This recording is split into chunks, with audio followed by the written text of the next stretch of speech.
অভ্যাসে গেছি প্রথম দিন, ওরে বাপরে বাপ, পিছন দিকে কাঞ্চিতে এমনি বয়ে আছি। 2টা উইকলি গেছে ভাই, 2টা উইকলি, অর্ধেক বেঞ্চ ফাঁকা। 20-25টা বই কিনে আনছে, ঠিক আছে। এগুলা সবকিছু করার পরেও কি করছে জানো, বাসায় আসে 8 ঘন্টা ধরে একটা ফোন চালাইছে।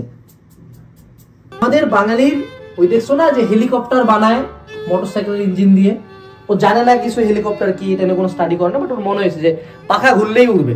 তো ঠিক তেমনি বাঙালির আসলে জানার ইচ্ছা অনেক, পড়ার ইচ্ছা অনেক। অ্যাডমিশন টাইমে শুরুর দিকে দেখবা যে বাঙালি কোচিং গুলাতে ভিড়। উদ্ভাসে গেছি প্রথম দিন, ওরে বাপরে বাপ, পিছন দিকে কাঞ্চিতে এমনি বয়ে আছি। 2টা উইকলি গেছে ভাই, 2টা উইকলি, অর্ধেক বেঞ্চ ফাঁকা। রেজাল্টটা দিছে, দেখি ক্লাসের মধ্যে 10 জন বসেছে। 240 জন ছিলাম ভাইয়া, 10 জন কেমনে হইলো? তার মানে বাঙালির এক্সাইটমেন্টের ক্রমটা হলো এখান থেকে এখানে, ডে বাই ডে কমবে। শুরুর দিকে মনে হবে আজকে আমি ফাটাই দিব, তারপরে কয়েকদিন পরে আমার দেওয়ার হইতো না। এই ঝামেলাটা কেন হয়? বাঙালি অত্যাধিক কঠিন পড়াশোনা করে, অনেক জানার ইচ্ছা, বাপরে বাপ, বাঙালির মতো জানার ইচ্ছা কারো নাই। কিন্তু সে ভুলে যায় যে অ্যাডমিশন তো আমার জানার টাইম না ভাই।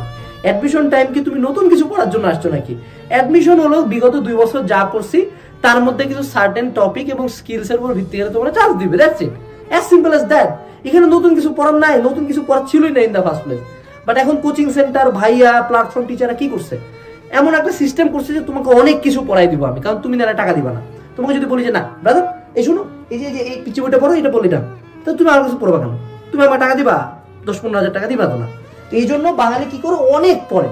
মানে ও ঢাকায় যায়, 2টা কোচিং এ ভর্তি হয়েছে, 2টা কোচিং এ এক্সাম দিচ্ছে, বাড়িতে এত 2টা টিচার নিছে, অনলাইনে 4টা কোর্সে ভর্তি হয়েছে।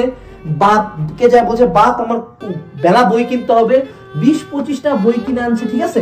এগুলা সবকিছু করার পরেও কি করছে জানো, বাসায় আসে 8 ঘন্টা ধরে একটা ফোন চালাইছে, এরকম করে স্ক্রল, শেষ।